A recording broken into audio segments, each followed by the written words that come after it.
Hello everyone, myself professor कोमल मुरकुटे. मी तुमचा water resource engineering हा subject घेणार आहे.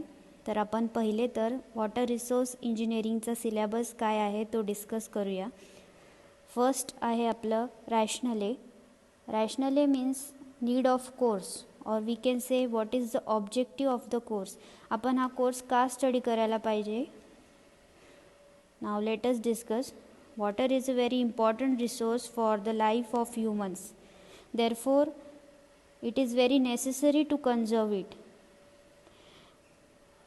In India, there is uncertain and inequitable rainfall. So, there is a demand of water and it is growing day by day. So, every drop of water is required to be conserved nowadays.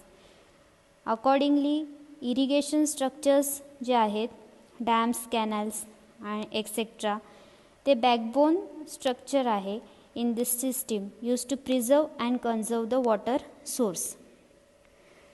In the planning, design and construction and maintenance of these structures, civil engineer has a significant role to play. तर ह्या सगळ्या गोष्टींमध्ये planning, designing, construction आणि स्ट्रक्चरच्या मेंटेनन्समध्ये civil engineer हा खूप एक important role play करतो. So this course will enable the students to apply and use the basic principles and practices related to irrigation engineering at site.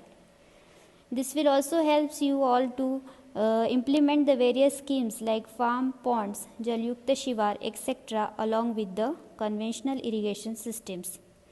Next बघूया आपण competency. Competency,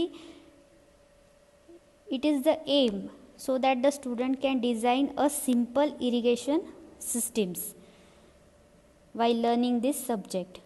Course outcomes from these subjects, these are listed below. Let us see one by one. First is estimate hydrological parameters, estimate crop water requirements of a command area and capacity of a canals, maintain irrigation structures, execute minor and micro irrigation schemes. Next, select the relevant diversion headworks for specific site conditions, design, construct and maintain simple canal structures. या सब्जेक्टची teaching आणि examination schemes इथे दिलेली आहे. तर जसं की आपण थेरीच्या कॉलममध्ये बघितलं तर 70 मार्क्सचा तुमचा थेरी पेपर असणार आहे. त्याच्यामध्ये तुम्हाला मिनिमम 28 मार्क्स स्कोर करावे लागणार आहे. 30 मार्क्स हे तुमचे इंटरनल मार्क्स असणार आहे. त्याच्यामध्ये 10 marks are for micro project assessment and 20 marks is the average of 2 tests to be taken during the semester. Okay, in प्रॅक्टिकलच्या कॉलममध्ये बघितलं गेलं तर 25 मार्क्स हे तुमचे ओरलसाठी आहे. मिनिमम तुम्हाला 10 स्कोर करायचं आहे. नंतर 25 मार्क्स जे दिलेले आहेत ते तुमचे टर्म वर्कचे आहे. त्याच्यामध्ये तुम्हाला मिनिमम 10 मार्क्स स्कोर करायचे आहे. तर असं करून 25 मार्क्स हे ओरलचे, 25 मार्क्स हे टर्म वर्क्सचे, टोटल झाले 50 मार्क्स मॅक्सिमम. त्याच्यामधून तुम्हाला 20 मार्क्स मिनिमम स्कोर करायचे आहे. नेक्स्ट इज आता आपण बघणार आहे युनिट फर्स्टमध्ये काय काय पॉईंट्स आपण बघणार आहे पुढं शिकताना. तर फर्स्ट युनिट आहे introduction to irrigation and hydrology. त्याच्यामध्ये कोणते कोणते पॉईंट्स इन्क्लुडेड आहे ते आपण बघूया. Irrigation and its classification on the basis of purpose and surface. Second is hydrology, definition and hydrological cycle. याबद्दल आपण स्टडी करणार आहे याच्यामध्ये. थर्ड इज रेन गेजेस चे टाइप्स आहे. Symons rain gauges, automatic rain gauges. Fourth method of calculating average rainfall, arithmetic mean method, isohyetal method, Thiessen polygon method. तर हे सगळे मेथड्स आहे for calculating the average rainfall. हे सगळे आपण study करणार आहे या युनिटमध्ये. Fifth is run off factor affecting computation. Sixth आहे maximum flood discharge measurement. Maximum flood discharge measurement calculate करण्यासाठी आपल्याकडे काही मेथड्स आहेत. ते आहे रॅशनल मेथड, एम्पेरिकल मेथड आणि सिम्पल न्यूमरिकल प्रॉब्लेम्स. 7th आहे yield and dependable yield of a catchment, determination of dependable yield. Next is second युनिटमध्ये आपण बघणार आहे crop water requirement and reservoir planning. त्याच्यामध्ये काय काय पॉईंट्स इन्क्लुडेड आहे, sub points.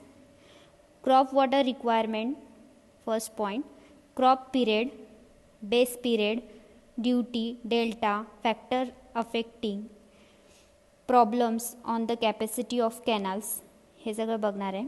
Methods of application of irrigation water and it's assessment, survey of irrigation project, data collection for irrigation project.